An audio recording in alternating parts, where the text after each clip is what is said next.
మనకివ్వలేదు కన్నా బోర్డు పీకేశారు చిన్న. జిల్లాలో పార్టీ జెండా పాతాల్సిన సీనియర్ నేత పార్టీ పేరుతో ఉన్న బోర్డునే పీకేశారు. ఇప్పటికే అసంతృప్తితో రగిలిపోతున్న మాజీ మంత్రి హైకమాండ్ తీసుకున్న ఆ నిర్ణయంతో తీవ్ర అసహనానికి లోనయ్యారు.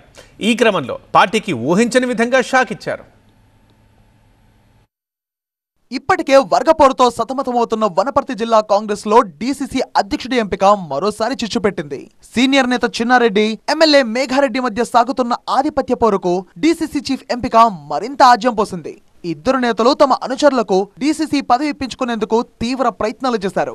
నిన్న మొన్నటి వరకు డీసీసీ అధ్యక్షుడిగా ఉన్న రాజేంద్ర ప్రసాద్ చిన్నారెడ్డి వర్గం మరోసారి తన అనుచర వర్గానికి ఈ పదవి ఉండాలని చిన్నారెడ్డి భావిస్తే, లేదు తన అనుచరుడికే ఈ పదవి దక్కేలా ప్లాన్ చేశారు ఎమ్మెల్యే మేఘారెడ్డి.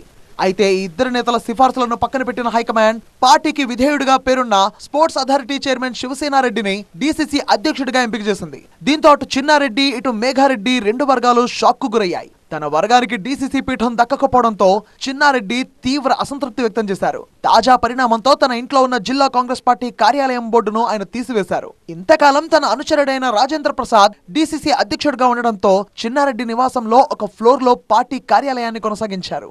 అయితే డీసీసీ అధ్యక్షుడిగా శివసేనారెడ్డి ఎంపిక కావడంతోనే బోర్డు తీసివేయాలని నిర్ణయం తీసుకున్నట్టుగా తెలుస్తోంది. అయితే పార్టీ కార్యాలయం అంశం తన దృష్టికి రాలేదని డీసీసీ కొత్త అధ్యక్షుడు శివసేనారెడ్డి తెలిపారు. కొత్త కార్యాలయం నిర్మించే వరకు నూతన కార్యాలయం ఏర్పాటు చేస్తామని వెల్లడించారు. కాంగ్రెస్ పార్టీ కార్యాలయం 100% ఒక నూతన కార్యాలయాన్ని ఏర్పాటు చేస్తాం. అట్లా లేకపోతే ఒకవేళ ఉంటే ఇబ్బంది లేదు, లేకపోయినా ఒక మంచి కార్యాలయాన్ని ఏర్పాటు చేసి కొత్త కార్యాలయాన్ని నిర్మించే వరకు దానిలో కొనసాగి. ఇక్కడ వర్గమే లేదు అని అంటే అందరం ఒకటే కదా. 30 వర్గాలు అని చెప్తాడు అవతలోడు, పని లేనోడు 30 వర్గాలు చెప్తాడన్న. మరోవైపు డీసీసీ పదవిని ఆశించిన ఎమ్మెల్యే మేఘారెడ్డి అనుచరుడు సతీష్ కూడా ఇప్పుడు అలక వహించారు. అయితే నేతలు సర్ది చెప్పడంతో ఆయన కూడా కూలయ్యారు. అధికారంలో ఉన్నప్పుడు చిన్న చిన్న గ్రూప్ సమస్యలు ఉంటాయని, అంతా కలిసి వీటిని పరిష్కరించుకుంటామని ఎమ్మెల్యే మేఘారెడ్డి తెలిపారు. 2-3 రోజుల నుంచి నేను కూడా గమనిస్తున్నా, అక్కడోరు ఇక్కడోరు కొంచెం లాగుతున్నట్లు అనిపించింది. అట్లా ఏముండదు. మా అందరు మనం ఆ చచ్చిపోయిన బీఆర్ఎస్ పార్టీ బతుకున్న బీజేపీ గురించి మేము ఆలోచన చేస్తాం. మావి ఇంటర్నల్, మాకు తగలవా బాణాలు, ముగ్గురం కలిపి అటే కొడతాం. సో అది దృష్టిలో పెట్టుకునాలి.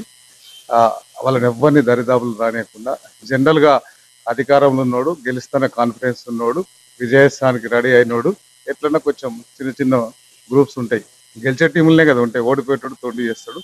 వాళ్ళకి ఏం పని పాటలేక మైండ్ దొబ్బి పిచ్చి పిచ్చి మాట్లాడుతున్నారు. వనపర్తి డీసీసీ చీఫ్ పదవిని ఎమ్మెల్యే, మాజీ ఎమ్మెల్యే వర్గాలకు ఇవ్వకపోతే ఎలాంటి సమస్య ఉండదని కాంగ్రెస్ హైకమాండ్ భావించింది. అందుకు తగ్గట్టే ఈ నిర్ణయం తీసుకుంది. కానీ ఆ నిర్ణయం కూడా అసమ్మతి సమస్యను అధిగమించలేకపోయింది అనే టాక్ జిల్లా కాంగ్రెస్ వర్గాల్లో బలంగా వినిపిస్తోంది.